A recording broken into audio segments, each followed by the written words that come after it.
ಇನ್ನು ಬಿಜೆಪಿಯಲ್ಲಿ ರಾಜ್ಯಾಧ್ಯಕ್ಷರ ಬದಲಾವಣೆಯ ಬಿರುಗಾಳಿ ಯಾವ ಮಟ್ಟಿಗೆ ಬೀಸ್ತಾ ಇದೆ, ಯಾರ್ಯಾರು ಯಾವ್ಯಾವ ತರ ಹೇಳಿಕೆಯನ್ನ ಕೊಡ್ತಾ ಇದ್ದಾರೆ. ಈ ಮಧ್ಯೆ ವಿಜಯೇಂದ್ರ ಈವರೆಗೂ ಯಾರೆಲ್ಲ ಕೌಂಟರ್ ಕೊಟ್ಟಿದ್ರು ಅವರಿಗೆ ತಿರುಗೇಟನ್ನ ಕೊಡೋ ಕೆಲಸವನ್ನ ಮಾಡ್ತಾ ಇದ್ದಾರೆ. ಸ್ವಪಕ್ಷೀಯರ ವಿರುದ್ಧ ವಿಜಯೇಂದ್ರ ಸಿಡಿದೆದ್ದಿದ್ದಾರೆ. ನಾನು ಹಿರಿಯ ನಾಯಕರನ್ನ ಕಡೆಗಣಿಸಿಲ್ಲ, ಯಾರಿಗೂ ಯಾವುದೇ ರೀತಿ ಅಗೌರವ ತೋರಿಲ್ಲ ಅಂತ ಸ್ಪಷ್ಟನೆಯನ್ನ ನೀಡಿದ್ದಾರೆ ವಿಜಯೇಂದ್ರ ವಿರುದ್ಧ ಏನು ಬೇಕಾದ್ರೂ ಮಾತಾಡಲಿ, ಆದರೆ ಯಡಿಯೂರಪ್ಪ ವಿರುದ್ಧದ ಟೀಕೆಯನ್ನ ಸಹಿಸೋದಿಲ್ಲ ಅಂತ ವಿಜಯೇಂದ್ರ ಕಿಡಿಕಾರಿದ್ದಾರೆ. ರೆಬಲ್ ನಾಯಕರ ವಿರುದ್ಧ ಈ ಮೂಲಕ ವಿಜಯೇಂದ್ರ ಸಮರ ಸಾರಿದ್ದಾರೆ. ಬೆಂಗಳೂರಿನಲ್ಲಿ ವಿಜಯೇಂದ್ರ ನೇರ ವಾರ್ಗೆ ಇಳಿದಿದ್ದಾರೆ. ವಿಜಯೇಂದ್ರ ಬಗ್ಗೆ ಯಾರು ಏನು ಬೇಕಾದ್ರೂ ಹಗುರವಾಗಿ ಮಾತಾಡ್ಕೊಳ್ಳಿ, ಅದ್ರ ಬಗ್ಗೆ ಸಹಿಸ್ಕೊಳ್ತಾನೆ. ಹಿರಿಯರು ಮಾತಾಡಬೇಕಾದ್ರೆ ಯುವಕರಾಗಿ ಅದನ್ನು ಸಹಿಸ್ಕೊಂಡು ಹೋಗ್ಬೇಕು.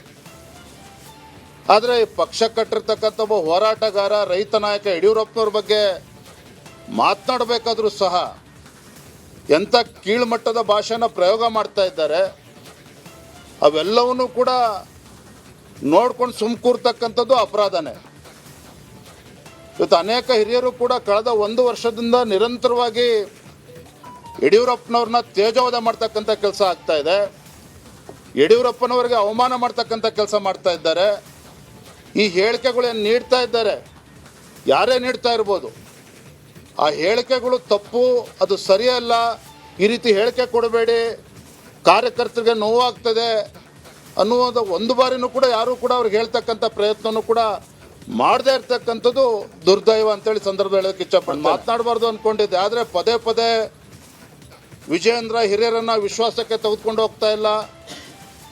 ವಿಜಯೇಂದ್ರ ಏಕಪಕ್ಷೀಯವಾಗಿ ನಿರ್ಧಾರ ಮಾಡ್ತಾ ಇದ್ದಾರೆ. ಒಂದು ರೀತಿ ನನ್ನನ್ನು ಅಪರಾಧಿ ಸ್ಥಾನದಲ್ಲಿ ನಿಲ್ಲಿಸ್ತಕ್ಕಂಥ ಪ್ರಯತ್ನ ಕೆಲವರು ಮಾಡ್ತಾ ಇದ್ದಾರೆ. ಹಿರಿಯರಿಗೆ ಎಷ್ಟು ಸಮಾಧಾನ ಆಗಿದೆ ನನ್ನ ಕೆಲಸದ ಬಗ್ಗೆ ನನಗೆ ಗೊತ್ತಿಲ್ಲ, ಆದರೆ ಅವ್ರಿಗೆ ಅವಮಾನ ಮಾಡ್ತಕ್ಕಂಥ ನಿಟ್ಟಿನಲ್ಲಿ ರಾಜ್ಯದ ಅಧ್ಯಕ್ಷನ ಯಾವತ್ತೂ ಕೂಡ ನಡ್ಕೊಂಡಿಲ್ಲ. ರಾಜ್ಯದ ಅಧ್ಯಕ್ಷ ಅಂತಕ್ಕಂಥದ್ದು ಜವಾಬ್ದಾರಿ. ರಾಜ್ಯದ ಪಕ್ಷದ ಹಿರಿಯ ಮುಖಂಡರಿಗೆ ಅವಮಾನ ಮಾಡ್ತಕ್ಕಂಥ ನಿಟ್ಟಿನಲ್ಲಾಗಲಿ, ಅವ್ರಿಗೆ ನೋವು ತರ್ತಕ್ಕಂಥ ನಿಟ್ಟಿನಲ್ಲಿ ಯಾವತ್ತೂ ಕೂಡ ನಡ್ಕೊಂಡಿಲ್ಲ.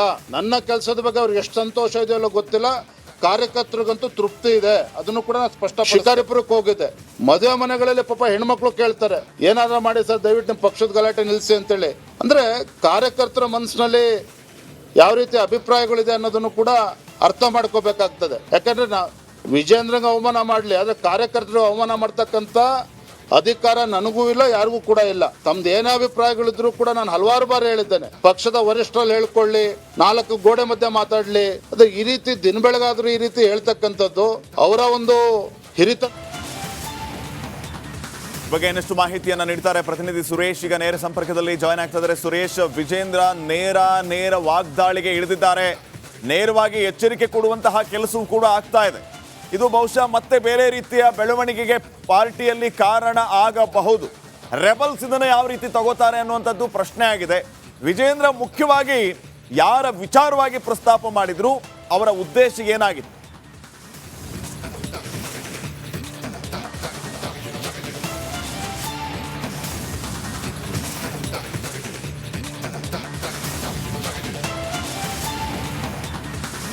ಎಸ್ ಶ್ರೀಪಾದ್ ಪಟೇಲ್, ಇವತ್ತು ವಿಜಯೇಂದ್ರ ಅವರ ಒಂದು ಸುದ್ದಿಗೋಷ್ಠಿ ಬಹಳ ಮಹತ್ವದಾಗಿರ್ತಕ್ಕಂಥದ್ದು. ಯಾಕೆಂತಂದರೆ ಈವರೆಗೂ ಕೂಡ ಎಲ್ಲವೂ ಕೂಲಾಗಿ, ಅಂದರೆ ಎಲ್ಲವನ್ನೂ ಕೂಡ ಯಾವುದೇ ರೀತಿಯ ಹೇಳಿಕೆಗಳು ಬಂದರೂ ಕೂಡ ಎಲ್ಲಿಯೂ ಕೂಡ ಪ್ರತಿಕ್ರಿಯೆಯನ್ನು ನೀಡದೆ ತಟಸ್ಥವಾಗಿ ಉಳಿದಿದ್ರು, ಕೂಲಾಗಿರ್ತಾ ಇದ್ರು. ಆದರೆ ಇವತ್ತು ಏಕಾಏಕಿ ಇವತ್ತು ಸುದ್ದಿಗೋಷ್ಠಿಯ ಮೂಲಕ ರೆಬಲ್ಸ್ ಟೀಮ್ಗೆ ನೇರವಾದಂತಹ ಒಂದು ಖಡಕ್ ಸಂದೇಶವನ್ನು ಕೊಟ್ಟಿರ್ತಕ್ಕಂಥದ್ದು. ಇಲ್ಲಿ ಹೆಸರನ್ನು ಹೇಳದೇನೆ ಒಂದು ವಿಚಾರವನ್ನು ಪ್ರಸ್ತಾಪ ಮಾಡ್ತಾರೆ ಶ್ರೀಪಾದ್ ಪಾಟೀಲ್. ಅದನ್ನು ನಾವು ಸೂಕ್ಷ್ಮವಾಗಿ ಗಮನಿಸಬೇಕಾಗತ್ತೆ. ಇಲ್ಲಿ ಯಾವಾಗ ಬಸವರಾಜ ಬೊಮ್ಮಾಯಿ ಅವರು ಮಾಜಿ ಮುಖ್ಯಮಂತ್ರಿ ಒಂದು ಮಾಧ್ಯಮ ಪ್ರಕಟಣೆಯನ್ನು ಹೊರಡಿಸ್ತಾರೆ, ದೆಹಲಿಯಲ್ಲಿ ಲಿಂಗಾಯತ ಸಮುದಾಯದ ನಾಯಕರು ಹಾಗೆ ಲಿಂಗಾಯತ ನಿಯೋಗದಿಂದ ದೂರನ್ನು ಕೊಡುವಂಥದ್ದು ಹೈಕಮಾಂಡ್ಗೆ, ಹಾಗೆ ಸಭೆಯನ್ನು ಮಾಡ್ತಾರೆ ಅಂತಕ್ಕಂತಹ ಒಂದಷ್ಟು ಸುದ್ದಿಗಳು ಹರಿದಾಡುತ್ತೆ. ಆ ಕೂಡಲೇ ಎಚ್ಚೆತ್ತುಕೊಂಡಂತಹ ಬಸವರಾಜ ಬೊಮ್ಮಾಯಿ ಅವರು ಒಂದು ಮಾಧ್ಯಮ ಪ್ರಕಟಣೆ ಹೊರಡಿಸಿ ಆ ರೀತಿ ಯಾವುದೇ ರೀತಿಯ ಸಭೆಯನ್ನು ಪ್ರತ್ಯೇಕವಾಗಿ ನಾನು ಮಾಡ್ತಾರೆ ಅಂತಕ್ಕಂಥ ಸಂದೇಶವನ್ನು ಕೊಡ್ತಾರೆ. ಹಾಗೆ ಅದರ ಒಂದು ಪ್ರತಿಕ್ರಿಯೆ ಕೊಡುವಂಥ ಸಂದರ್ಭದಲ್ಲಿ, ಸುದ್ದಿಗೋಷ್ಠಿಯ ಸಂದರ್ಭದಲ್ಲಿ ವಿಜಯೇಂದ್ರ ಅವರು ನೇರವಾಗಿ ಹೇಳ್ತಾರೆ, ಬಸವರಾಜ ಬೊಮ್ಮಾಯಿ ಅವರು ಈಗ ಏನು ಆ ಪ್ರಕಟಣೆ ಹೊರಡಿಸಿದ್ದಾರೆ ಇದೇ ವಿಚಾರವಾಗಿ ಮಾತಾಡುವಂಥ ಸಂದರ್ಭದಲ್ಲಿ ಮೊದಲು ಯಡಿಯೂರಪ್ಪರ ವಿರುದ್ಧ ಮಾತನಾಡುವಂಥವ್ರು ಯಾರೆಲ್ಲ ಇದ್ದಾರೆ ಅವರ ಬಾಯಿಯನ್ನು ಮುಚ್ಚಿಸುವಂಥ ಕೆಲಸ ಆಗಬೇಕು. ಆಗ ಯಡಿಯೂರಪ್ಪರು ಬೇಕಾದ್ರೆ ಮಧ್ಯಸ್ಥಿಕೆಯನ್ನು ವಹಿಸಿ ಈ ಸಮಸ್ಯೆಯನ್ನು ಬಗೆಹರಿಸೋದಕ್ಕೆ ಪ್ರಯತ್ನ ಮಾಡ್ಬೋದು ಅಂತಕ್ಕಂಥ ಮಾತನ್ನು ಹೇಳ್ತಾರೆ. ಇದು ಒಂದು ಕಡೆ ಆದರೆ ಮತ್ತೊಂದು ಕಡೆ ಯತ್ನಾಳ್ ಹಾಗೆ ಸೇರಿದಂತೆ ಯತ್ನಾಳ್ ಅವರ ಓವರಾಲ್ ಟೀಮ್ ಏನಿದೆ ಎಲ್ಲರೂ ಕೂಡ ಹಾದಿ ಬೀದಿಯಲ್ಲಿ ಏನು ಯಡಿಯೂರಪ್ಪರ ವಿರುದ್ಧ ಈಗ ಏನು ಹೇಳಿಕೆಗಳನ್ನು ಕೊಡ್ತಾ ಇದ್ದಾರೆ, ಕಳೆದ 2-3 ತಿಂಗಳಿಂದ ಅದು ಅತಿರೇಕಕ್ಕೆ ಹೋಗಿರ್ತಕ್ಕಂಥದ್ದು, ಒಂದು ರೀತಿಯಲ್ಲಿ ಅವಮಾನವನ್ನು ಮಾಡುವಂತಹ ಹೇಳಿಕೆಗಳನ್ನ ಕೊಡ್ತಾ ಇರ್ತಕ್ಕಂಥದ್ದು. ಇದರ ವಿರುದ್ಧ ಇವತ್ತು ಸಿಡಿದೆದ್ದಿರ್ತಕ್ಕಂತಹ ವಿಜೇಂದ್ರ ಅವರು ನೇರವಾದಂತಹ ಸಂದೇಶವನ್ನು ಕೊಟ್ಟಿದ್ದಾರೆ. ಮೊದಲು ಯಡಿಯೂರಪ್ಪನವರ ವಿರುದ್ಧ ಮಾತನಾಡೋದನ್ನು ನಿಲ್ಲಿಸಬೇಕು ಅಂತ ಅನ್ನುವಂಥ ಅರ್ಥದಲ್ಲಿ, ಜೊತೆಗೆ ನೇರವಾಗಿ ಬಾಯಿ ಮುಚ್ಚಿಕೊಂಡು ಇರಬೇಕು ಅಂತಕ್ಕಂಥ ಒಂದು ಖಡಕ್ಕಾಗಿ ತಮ್ಮ ಧ್ವನಿಯಲ್ಲಿ ಉತ್ತರವನ್ನು ಕೊಟ್ಟಿರ್ತಕ್ಕಂಥದ್ದು.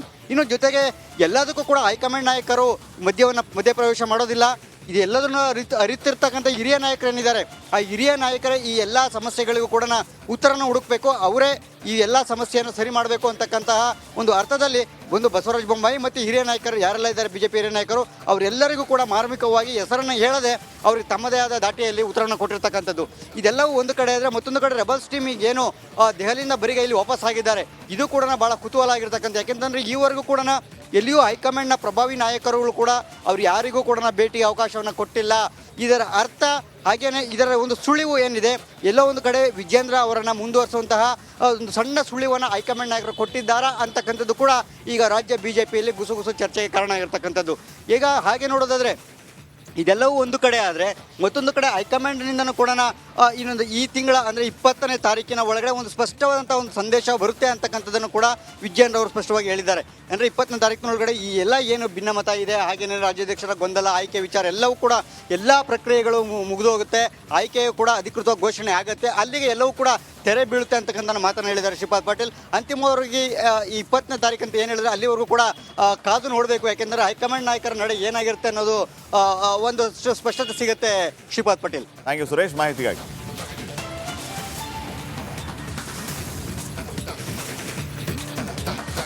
ಇನ್ನು BJPಯಲ್ಲಿ ರಾಜ್ಯಾಧ್ಯಕ್ಷರ ಬದಲಾವಣೆಯ ಬಿರುಗಾಳಿ ಯಾವ ಮಟ್ಟಿಗೆ ಬೀಸ್ತಾ ಇದೆ, ಯಾರ್ಯಾರು ಯಾವ್ಯಾವ ಥರ ಹೇಳಿಕೆಯನ್ನ ಕೊಡ್ತಾ ಇದ್ದಾರೆ.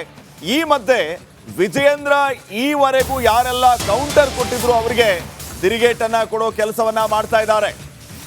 ಸ್ವಪಕ್ಷೀಯರ ವಿರುದ್ಧ ವಿಜಯೇಂದ್ರ ಸಿಡಿದೆದ್ದಿದ್ದಾರೆ.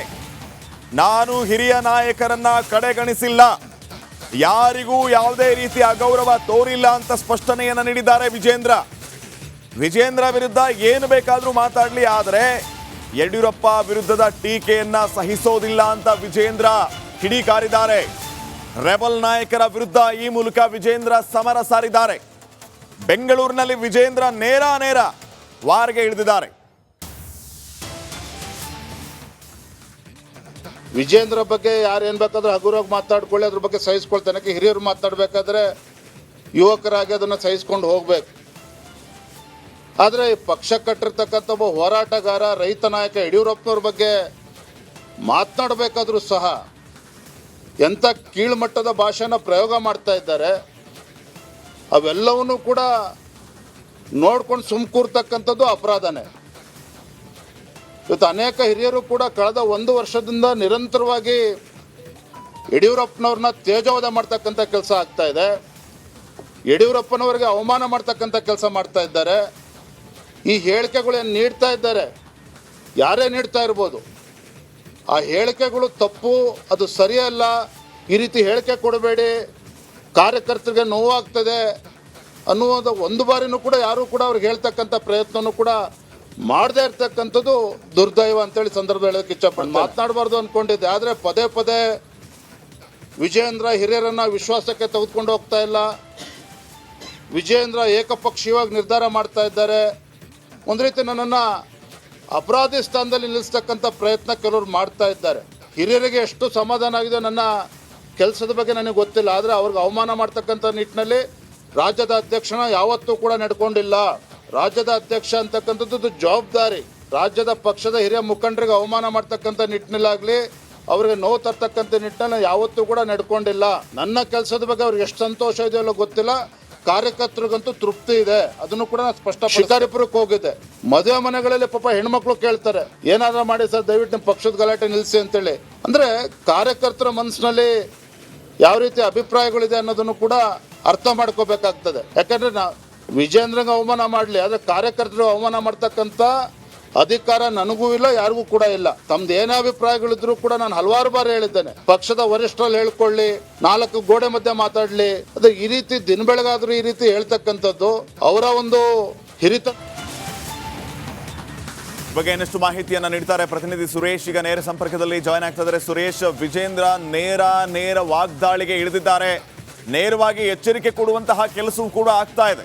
ಇದು ಬಹುಶಃ ಮತ್ತೆ ಬೇರೆ ರೀತಿಯ ಬೆಳವಣಿಗೆಗೆ ಪಾರ್ಟಿಯಲ್ಲಿ ಕಾರಣ ಆಗಬಹುದು. ರೆಬಲ್ಸ್ ಇದನ್ನು ಯಾವ ರೀತಿ ತಗೋತಾರೆ ಅನ್ನುವಂಥದ್ದು ಪ್ರಶ್ನೆ ಆಗಿದೆ. ವಿಜೇಂದ್ರ ಮುಖ್ಯವಾಗಿ ಯಾರ ವಿಚಾರವಾಗಿ ಪ್ರಸ್ತಾಪ ಮಾಡಿದ್ರು, ಅವರ ಉದ್ದೇಶ ಏನಾಗಿತ್ತು?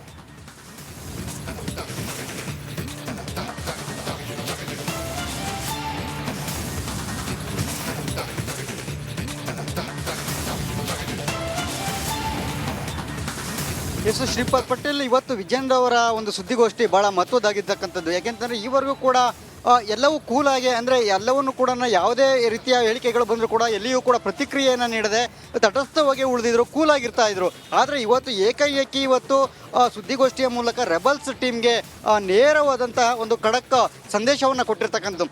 ಇಲ್ಲಿ ಹೆಸರನ್ನು ಹೇಳದೇನೆ ಒಂದು ವಿಚಾರವನ್ನು ಪ್ರಸ್ತಾಪ ಮಾಡ್ತಾರೆ ಶ್ರೀಪಾದ್ ಪಾಟೀಲ್. ಅದನ್ನು ನಾವು ಸೂಕ್ಷ್ಮವಾಗಿ ಗಮನಿಸಬೇಕಾಗತ್ತೆ. ಇಲ್ಲಿ ಯಾವಾಗ ಬಸವರಾಜ ಬೊಮ್ಮಾಯಿ ಅವರು ಮಾಜಿ ಮುಖ್ಯಮಂತ್ರಿ ಒಂದು ಮಾಧ್ಯಮ ಪ್ರಕಟಣೆಯನ್ನು ಹೊರಡಿಸ್ತಾರೆ, ದೆಹಲಿಯಲ್ಲಿ ಲಿಂಗಾಯತ ಸಮುದಾಯದ ನಾಯಕರು ಹಾಗೆ ಲಿಂಗಾಯತ ನಿಯೋಗದಿಂದ ದೂರನ್ನು ಕೊಡುವಂಥದ್ದು ಹೈಕಮಾಂಡ್ಗೆ, ಹಾಗೆ ಸಭೆಯನ್ನು ಮಾಡ್ತಾರೆ ಅಂತಕ್ಕಂತಹ ಒಂದಷ್ಟು ಸುದ್ದಿಗಳು ಹರಿದಾಡುತ್ತೆ. ಆ ಕೂಡಲೇ ಎಚ್ಚೆತ್ತುಕೊಂಡಂತಹ ಬಸವರಾಜ ಬೊಮ್ಮಾಯಿ ಅವರು ಒಂದು ಮಾಧ್ಯಮ ಪ್ರಕಟಣೆ ಹೊರಡಿಸಿ ಆ ರೀತಿ ಯಾವುದೇ ರೀತಿಯ ಸಭೆಯನ್ನು ಪ್ರತ್ಯೇಕವಾಗಿ ನಾನು ಮಾಡ್ತಾರೆ ಅಂತಕ್ಕಂಥ ಸಂದೇಶವನ್ನು ಕೊಡ್ತಾರೆ. ಹಾಗೆ ಅದರ ಒಂದು ಪ್ರತಿಕ್ರಿಯೆ ಕೊಡುವಂಥ ಸಂದರ್ಭದಲ್ಲಿ, ಸುದ್ದಿಗೋಷ್ಠಿಯ ಸಂದರ್ಭದಲ್ಲಿ ವಿಜೇಂದ್ರ ಅವರು ನೇರವಾಗಿ ಹೇಳ್ತಾರೆ, ಬಸವರಾಜ ಬೊಮ್ಮಾಯಿ ಅವರು ಈಗ ಏನು ಆ ಪ್ರಕಟಣೆ ಹೊರಡಿಸಿದ್ದಾರೆ ಇದೇ ವಿಚಾರವಾಗಿ ಮಾತಾಡುವಂಥ ಸಂದರ್ಭದಲ್ಲಿ ಮೊದಲು ಯಡಿಯೂರಪ್ಪರ ವಿರುದ್ಧ ಮಾತನಾಡುವಂಥವ್ರು ಯಾರೆಲ್ಲ ಇದ್ದಾರೆ ಅವರ ಬಾಯಿಯನ್ನು ಮುಚ್ಚಿಸುವಂಥ ಕೆಲಸ ಆಗಬೇಕು. ಆಗ ಯಡಿಯೂರಪ್ಪರು ಬೇಕಾದ್ರೆ ಮಧ್ಯಸ್ಥಿಕೆಯನ್ನು ವಹಿಸಿ ಈ ಸಮಸ್ಯೆಯನ್ನು ಬಗೆಹರಿಸೋದಕ್ಕೆ ಪ್ರಯತ್ನ ಮಾಡ್ಬೋದು ಅಂತಕ್ಕಂಥ ಮಾತನ್ನು ಹೇಳ್ತಾರೆ. ಇದು ಒಂದು ಕಡೆ. ಆದರೆ ಮತ್ತೊಂದು ಕಡೆ ಯತ್ನಾಳ್ ಹಾಗೆ ಸೇರಿದಂತೆ ಯತ್ನಾಳವರ ಓವರಾಲ್ ಟೀಮ್ ಏನಿದೆ ಎಲ್ಲರೂ ಕೂಡ ಹಾದಿ ಬೀದಿಯಲ್ಲಿ ಏನು ಯಡಿಯೂರಪ್ಪರ ವಿರುದ್ಧ ಈಗ ಏನು ಹೇಳಿಕೆಗಳನ್ನು ಕೊಡ್ತಾ ಇದ್ದಾರೆ, ಕಳೆದ 2-3 ತಿಂಗಳಿಂದ ಅದು ಅತಿರೇಕಕ್ಕೆ ಹೋಗಿರ್ತಕ್ಕಂಥದ್ದು, ಒಂದು ರೀತಿಯಲ್ಲಿ ಅವಮಾನವನ್ನು ಮಾಡುವಂತಹ ಹೇಳಿಕೆಗಳನ್ನ ಕೊಡ್ತಾ ಇರ್ತಕ್ಕಂಥದ್ದು. ಇದರ ವಿರುದ್ಧ ಇವತ್ತು ಸಿಡಿದೆದ್ದಿರ್ತಕ್ಕಂತಹ ವಿಜೇಂದ್ರ ಅವರು ನೇರವಾದಂತಹ ಸಂದೇಶವನ್ನು ಕೊಟ್ಟಿದ್ದಾರೆ. ಮೊದಲು ಯಡಿಯೂರಪ್ಪನವರ ವಿರುದ್ಧ ಮಾತನಾಡೋದನ್ನು ನಿಲ್ಲಿಸಬೇಕು ಅಂತ ಅನ್ನುವಂಥ ಅರ್ಥದಲ್ಲಿ, ಜೊತೆಗೆ ನೇರವಾಗಿ ಬಾಯಿ ಮುಚ್ಚಿಕೊಂಡು ಇರಬೇಕು ಅಂತಕ್ಕಂಥ ಒಂದು ಖಡಕ್ಕಾಗಿ ತಮ್ಮ ಧ್ವನಿಯಲ್ಲಿ ಉತ್ತರವನ್ನು ಕೊಟ್ಟಿರ್ತಕ್ಕಂಥದ್ದು. ಇನ್ನು ಜೊತೆಗೆ ಎಲ್ಲದಕ್ಕೂ ಕೂಡ ಹೈಕಮಾಂಡ್ ನಾಯಕರು ಮಧ್ಯಪ್ರವೇಶ ಮಾಡೋದಿಲ್ಲ. ಇದು ಎಲ್ಲದನ್ನು ಅರಿತಿರ್ತಕ್ಕಂಥ ಹಿರಿಯ ನಾಯಕರೇನಿದ್ದಾರೆ, ಆ ಹಿರಿಯ ನಾಯಕರೇ ಈ ಎಲ್ಲ ಸಮಸ್ಯೆಗಳಿಗೂ ಕೂಡ ಉತ್ತರನ ಹುಡುಕಬೇಕು, ಅವರೇ ಈ ಎಲ್ಲ ಸಮಸ್ಯೆಯನ್ನು ಸರಿ ಮಾಡಬೇಕು ಅಂತಕ್ಕಂತಹ ಒಂದು ಅರ್ಥದಲ್ಲಿ ಒಂದು ಬಸವರಾಜ ಬೊಮ್ಮಾಯಿ ಮತ್ತು ಹಿರಿಯ ನಾಯಕರು ಯಾರೆಲ್ಲ ಇದ್ದಾರೆ, BJP ಹಿರಿಯ ನಾಯಕರು, ಅವರೆಲ್ಲರಿಗೂ ಕೂಡ ಮಾರ್ಮಿಕವಾಗಿ ಹೆಸರನ್ನು ಹೇಳದೆ ಅವ್ರಿಗೆ ತಮ್ಮದೇ ಆದ ದಾಟಿಯಲ್ಲಿ ಉತ್ತರವನ್ನು ಕೊಟ್ಟಿರ್ತಕ್ಕಂಥದ್ದು. ಇದೆಲ್ಲವೂ ಒಂದು ಕಡೆ ಆದರೆ, ಮತ್ತೊಂದು ಕಡೆ ರೆಬಲ್ಸ್ ಟೀಮ್ ಈಗೇನು ದೆಹಲಿಯಿಂದ ಬರಿಗೈಲಿ ವಾಪಸ್ ಆಗಿದ್ದಾರೆ, ಇದು ಕೂಡ ಭಾಳ ಕುತೂಹಲ ಆಗಿರ್ತಕ್ಕಂಥ. ಯಾಕೆಂತಂದರೆ ಈವರೆಗೂ ಕೂಡ ಎಲ್ಲಿಯೂ ಹೈಕಮಾಂಡ್ನ ಪ್ರಭಾವಿ ನಾಯಕರುಗಳು ಕೂಡ ಅವ್ರು ಯಾರಿಗೂ ಕೂಡ ಭೇಟಿಗೆ ಅವಕಾಶವನ್ನು ಕೊಟ್ಟಿಲ್ಲ. ಇದರ ಅರ್ಥ ಹಾಗೇನೆ ಇದರ ಒಂದು ಸುಳಿವು ಏನಿದೆ, ಎಲ್ಲೋ ಒಂದು ಕಡೆ ವಿಜೇಂದ್ರ ಅವರನ್ನು ಮುಂದುವರಿಸುವಂತಹ ಒಂದು ಸಣ್ಣ ಸುಳಿವನ್ನು ಹೈಕಮಾಂಡ್ ನಾಯಕರು ಕೊಟ್ಟಿದ್ದಾರಾ ಅಂತಕ್ಕಂಥದ್ದು ಕೂಡ ಈಗ ರಾಜ್ಯ BJPಯಲ್ಲಿ ಗುಸುಗುಸು ಚರ್ಚೆಗೆ ಕಾರಣ ಆಗಿರ್ತಕ್ಕಂಥದ್ದು. ಈಗ ಹಾಗೆ ನೋಡೋದಾದರೆ ಇದೆಲ್ಲವೂ ಒಂದು ಕಡೆ ಆದರೆ, ಮತ್ತೊಂದು ಕಡೆ ಹೈಕಮಾಂಡ್ನಿಂದನೂ ಕೂಡ ಇನ್ನೊಂದು ಈ ತಿಂಗಳ ಅಂದರೆ 20ನೇ ತಾರೀಕಿನ ಒಳಗಡೆ ಒಂದು ಸ್ಪಷ್ಟವಾದಂಥ ಒಂದು ಸಂದೇಶ ಬರುತ್ತೆ ಅಂತಕ್ಕಂಥದ್ದನ್ನು ಕೂಡ ವಿಜೇಂದ್ರ ಅವರು ಸ್ಪಷ್ಟವಾಗಿ ಹೇಳಿದ್ದಾರೆ. ಅಂದರೆ 20ನೇ ತಾರೀಕಿನೊಳಗಡೆ ಈ ಎಲ್ಲ ಏನು ಭಿನ್ನಮತ ಇದೆ, ಹಾಗೇನೇ ರಾಜ್ಯಾಧ್ಯಕ್ಷರ ಗೊಂದಲ, ಆಯ್ಕೆ ವಿಚಾರ ಎಲ್ಲವೂ ಕೂಡ ಎಲ್ಲ ಪ್ರಕ್ರಿಯೆಗಳು ಮುಗಿದು ಹೋಗುತ್ತೆ, ಆಯ್ಕೆಯು ಕೂಡ ಅಧಿಕೃತವಾಗಿ ಘೋಷಣೆ ಆಗುತ್ತೆ, ಅಲ್ಲಿಗೆ ಎಲ್ಲವೂ ಕೂಡ ತೆರೆ ಬೀಳುತ್ತೆ ಅಂತಕ್ಕಂಥ ಮಾತನ್ನು ಹೇಳಿದ್ದಾರೆ ಶ್ರೀಪಾದ್ ಪಾಟೀಲ್. ಅಂತಿಮವಾಗಿ ಈ 20ನೇ ತಾರೀಕು ಅಂತ ಏನು ಹೇಳಿದ್ರೆ ಅಲ್ಲಿವರೆಗೂ ಕೂಡ ಕಾದು ನೋಡಬೇಕು. ಯಾಕೆಂದರೆ ಹೈಕಮಾಂಡ್ ನಾಯಕರ ನಡೆ ಏನಾಗಿರುತ್ತೆ ಅನ್ನೋದು ಒಂದು ಸ್ಪಷ್ಟತೆ ಸಿಗುತ್ತೆ ಶ್ರೀಪಾದ್ ಪಾಟೀಲ್. ಥ್ಯಾಂಕ್ ಯು ಸುರೇಶ್ ಮಾಹಿತಿಗಾಗಿ.